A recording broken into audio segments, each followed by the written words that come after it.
President Gotabaya Rajapaksa during his state visit to India has spoken to several journalists, including the editor of the Hindu newspaper, Suhasini Haidar.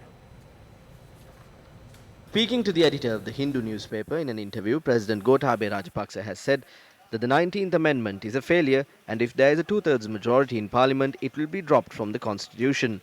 He has added the only way you can even make the 19th Amendment work is with two brothers. When asked, are you promising talks on devolution or the 13th Amendment on rights for the Tamil majority areas, the President has replied, the 13th Amendment is part of the Constitution and is functional, except for some areas like control of police powers, which we can't implement. The President says, I am willing to discuss alternatives to that. When questioned about justice and equality for Tamils, the President has responded that his approach is to provide development and a better living. In terms of freedoms and political rights, the President says that there are already provisions in the Constitution.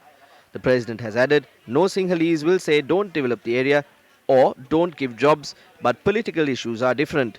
The President says, and I quote, I would say, judge me by my record on development of North and East after 5 years, unquote. Rejecting allegations regarding disappearances and white vans, the President has questioned why the former government didn't pursue these charges. When questioned about China, the President has said, I want to tell India, Japan, Singapore, and Australia and other countries to also come and invest in us. They should tell their companies to invest in Sri Lanka and help us grow. Because if they do not, then not only Sri Lanka, but countries all over Asia will have the same problem.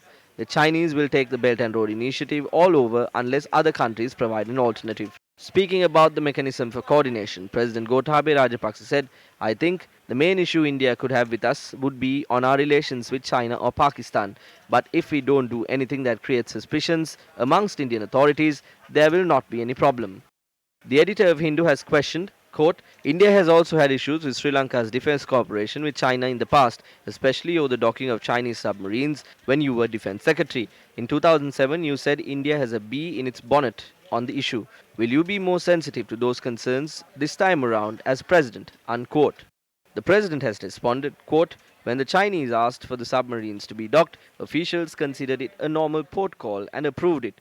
Former NSA Shiv Shankar Menon has written in his book, Gotabaya gave his word that he would not do anything counter to India and he kept his word. So I was genuinely sensitive. Unquote. The president also had said, quote, I believe that the Sri Lankan government must have control of all strategically important projects like Hambantota. After all, these are not like hotels or a terminal, but to give control of a port or an airport or our harbors is different. With our control, they can do anything. But these 99-year lease agreements will have an impact on our future. The next generation will curse our generation for giving away precious assets otherwise. That is why our party protested these decisions. Unquote.